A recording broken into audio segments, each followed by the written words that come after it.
Hi everyone, good morning. It's me Asit Yadav, meeting after very long period of time. So now in this video we are going to discuss about the syllabus of the BSc part third. इसके syllabus के बारे में देखेंगे BSc part third का. और बहुत सारा topic था पार्ट टू का जो कि मैंने अपलोड नहीं किया था, तो उनको भी चाहूँगा कि अपलोड कर दूँ एक बार, जिससे कि जो भी जूनियर स्टूडेंट है, जो भी भाई बहन है, उनको थोड़ा हेल्प हो सके. ठीक है.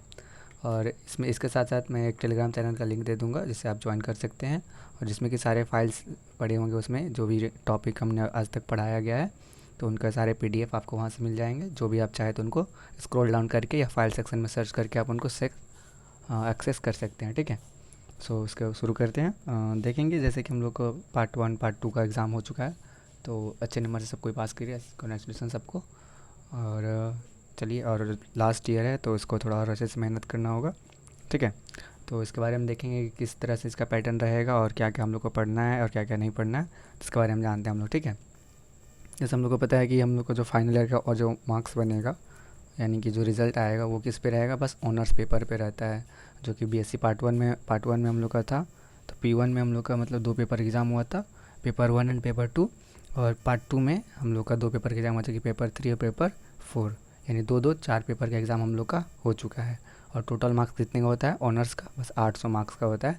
यानी हम लोग 400 मार्क्स का एग्ज़ाम हो चुका है, और 400 मार्क्स का जो एग्ज़ाम होगा वो हम लोग का फाइनल ईयर में लिया जाएगा. ठीक है. तो इसका देखेंगे कि हम लोग को पेपर 5, 6, 7 और 8 में क्या क्या पढ़ना है और क्या क्या नहीं पढ़ना है. ठीक है.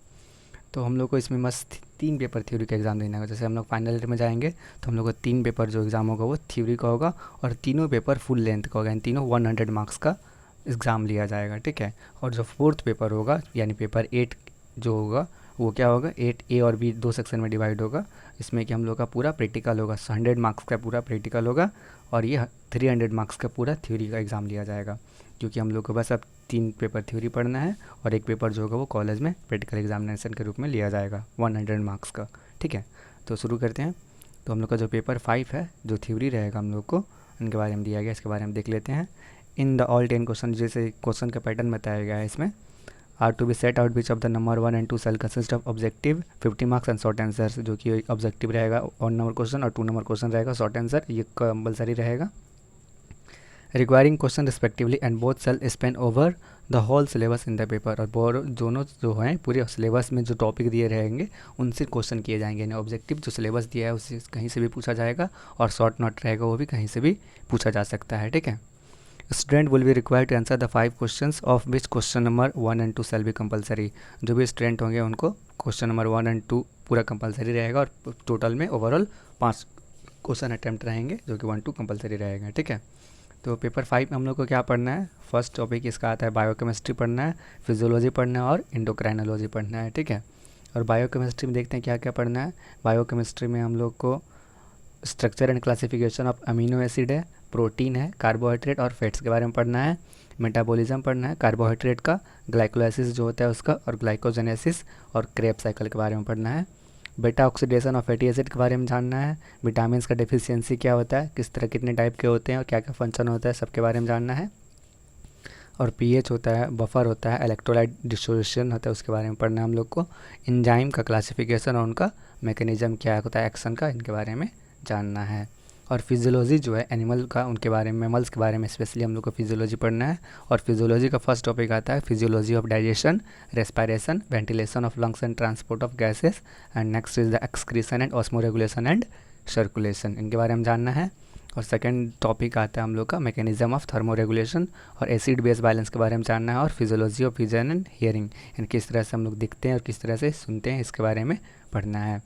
और थर्ड टॉपिक है इंडोक्राइनोलॉजी, जो मैमल्स के बारे में स्पेशली पढ़ना है. इनमें हम लोग को क्या पढ़ना है, histophysiology of the various endocrine glands के बारे में जानना है. केमिकल नेचर और फिजियोलॉजिकल एक्शन होता है हार्मोन्स का, जो भी एंड्रोफाइसिस से सिक्रेट होते हैं, न्यूरोफाइसिस, एड्रिनल और thyroid, islet of Langerhans and gonads के बारे में जानना है. ठीक है. और इस तरह से सबका जो हो जाएगा 100 मार्क्स का हम लोग का ये पेपर 5 हो जाएगा, पेपर 5. और next is that is paper 6. इसके बारे में जानते हैं. पेपर 6 का थ्योरी होता है, इसका भी पैटर्न सेम रहेगा. जिस तरह से आगे का इंस्ट्रक्शन पढ़े, जो क्वेश्चन नंबर 1-2 कंपलसरी रहेगा, जो कि ऑब्जेक्टिव और शॉर्ट नोट रहेगा, सेम इसी तरह रहेगा. इसमें भी 5 क्वेश्चन अटैम्प्ट करने रहते हैं. और इनका टॉपिक बोर्डली कौन सा है देख लेते हैं। पहले सेल बायोलॉजी पढ़ना है पेपर 6 में, जेनेटिक्स और इकोनॉमिक जियोलॉजी है। सेल बायोलॉजी में कौन कौन सा टॉपिक पढ़ना है हम लोग को देखते हैं। इसमें पढ़ना है ultra structure and functions of the following cell organelles, plasma membrane, mitochondria and Golgi complex के बारे में जानना है। राइबोसोम और प्रोटीन सिंथेसिस के बारे में जानना है। क्रोमोसोम और जेंट क्रोमोसोम्स के बारे में जानना है। और active transport across cell membrane के बारे में जानना है। और जेनेटिक्स बारे में क्या क्या पढ़ना है जेनेटिक्स में देख लेते हैं। जेनेटिक्स में हम लोग को पढ़ना है मेंडेलियन इनहेरिटेंस के बारे में पढ़ना है, और जो भी इनमें आते हैं जैसे कि लिंकेज एंड क्रॉसिंग ओवर इनके बारे में जानना है। फिर structure and replication of DNA के बारे में पढ़ना है।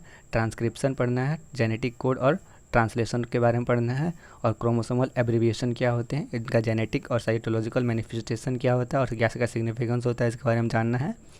जीन म्यूटेशन और मोलिकुलर मैकेनिज्म होता है और किस तरह से इनका ओरिजिन होता है इनके बारे में पढ़ना है। एक्स्ट्रा न्यूक्लियर जेनेटिक सिस्टम के बारे में पढ़ना है और यूजेनेसिस के बारे में जानना है। और इकोनॉमिक जियोलॉजी में क्या क्या पढ़ना है, इकोनॉमिक जियोलॉजी में जैसे कि लैग कल्चर है, सेरी कल्चर है, हैप्पी कल्चर है, पिसी कल्चर है, इनके बारे में जानना है। ठीक है, लैग कल्चर किसके कहते हैं, स्टडी ऑफ प्रॉन, इसको लैग कल्चर। सेरी कल्चर जो होते हैं जो कि स्टडी ऑफ हम लोग जो क्या कहते हैं कैटरपिलर के बारे में पढ़ते हैं उसको सेरी कल्चर कहते हैं। हैप्पी कल्चर जो होता है कि जिसमें कि स्टडी ऑफ हम लोग क्या कहते हैं स्टडी ऑफ हनी बीज के बारे में कहते हैं हैप्पी कल्चर। पीसी कल्चर होता है स्टडी ऑफ फिशेस के बारे में कहते हैं, उसको पीसी कल्चर कहा जाता है। ठीक है, इतना पढ़ना है। और इनमें एलिमेंट्री डाटा होता है जो कॉमन पेस्ट और पैडी होता है, वीट होता है, शुगर केन और वेजिटेबल्स, और इसका क्या क्या कंट्रोल होता है इसके बारे में पढ़ना है। और vectors of kala azar, malaria और filaria, their biological mode of infection, prevention and control, इनके बारे में पढ़ना है। ठीक है, now the second last that is the paper 7। इसका भी थ्योरी सेम रहेगा जो कि इंस्ट्रक्शन सेम रहेगा। क्वेश्चन 1 2 कंपलसरी रहेंगे जो कि 1 नंबर रहेंगे ऑब्जेक्टिव, और सेकंड नंबर क्वेश्चन रहेंगे जो कि शॉर्ट नोट रहेंगे, होल सिलेबस से पूछा जाएगा। ठीक है, इनके बारे में क्या क्या टॉपिक है, बॉडली क्लासिफिकेशन किया गया है इवोल्यूशन में, जू जियोग्राफी और पैलियोलॉजी के बारे में पढ़ना है। ठीक है, तो पहले देखते हैं इवोल्यूशन में कौन कौन से टॉपिक आते हैं हम लोग का। इवोल्यूशन में जैसे है source of hereditary variations and their role in evolutions, principle of evolution, Lamarckism, neo Lamarckism, Darwinism and neo Darwinism and isolating mechanism and their role in evolution, इनके बारे में जानना है। मिमिक्री एंड कलरेशन, इनके बारे में पढ़ना है। Fossil history of horse and man, इनके बारे में जानना है। Introduction of population genetics and Hardy Weinberg principle, Hardy Weinberg law, इनके बारे में पढ़ना है। ठीक है, और जू जियोग्राफी एंड पैलियोलॉजी के बारे में देख लेते हैं क्या क्या होगा। Zoological realms of the world, their boundaries and climate peculiarities, characteristic and peculiar fauna of oriental Ethiopia and Australia region, और कैरेक्टरिस्टिक ऑफ आइसलैंड फाउना। ये पूरे तरह से मतलब जियोग्राफी जैसे कहते हैं भूगोल उस पर डिपेंडेंट रहता है। ठीक है, ये टॉपिक ज़्यादातर। Theories and principles pertaining to the animal distributions, different geological eras of the world, their duration and climatic conditions, faunistic peculiarities of Paleozoic, Mesozoic and Cenozoic eras, fossils, their mode of formation and age determination, इनके बारे में पढ़ना है। That's all, ये था इनका paper 7 तक theory के बारे में। ठीक है, और पेपर 8 जो होगा वो 2 पार्ट में डिवाइडेड होगा। प्रैक्टिकल का पेपर 8 होगा वो 2 पार्ट में डिवाइडेड होगा, 8A और 8B। 8B में जो भी हम लोग बायोकेमिस्ट्री पढ़ेंगे, फिजियोलॉजी पढ़ेंगे, एंडोक्राइनोलॉजी पढ़ेंगे, उनका सारा प्रैक्टिकल इनमें कराया जाएगा और इन्हीं से 50 मार्क्स का प्रैक्टिकल का एग्जामिनेशन लिया जाएगा। और जो पेपर 8B है उनमें से हम लोग को cell biology, genetics, palaeogeology and evolution जो भी हम लोग पढ़ेंगे उसके बारे में प्रैक्टिकल लिया जाएगा और इसका भी फुल मार्क्स 50 मार्क्स का एग्ज़ाम लिया जाएगा। ठीक है, सो यही था पेपर 5, 6, 7 और 8 के बारे में जो कि हम लोग BSc पार्ट 3 में पढ़ना होता है। और आगे चल कर के हम लोग डिस्कशन करेंगे जो भी सिलेबस टॉपिक दिया गया सिलेबस में सारे को कवर करेंगे और अच्छे से इसका स्टडी करेंगे। ठीक है, सो दैट्स इट। और आपको टेलीग्राम चैनल का लिंक दे दिया जाएगा, आप उस पर ज्वाइन कर सकते हैं। ठीक है, that's all about today's lesson.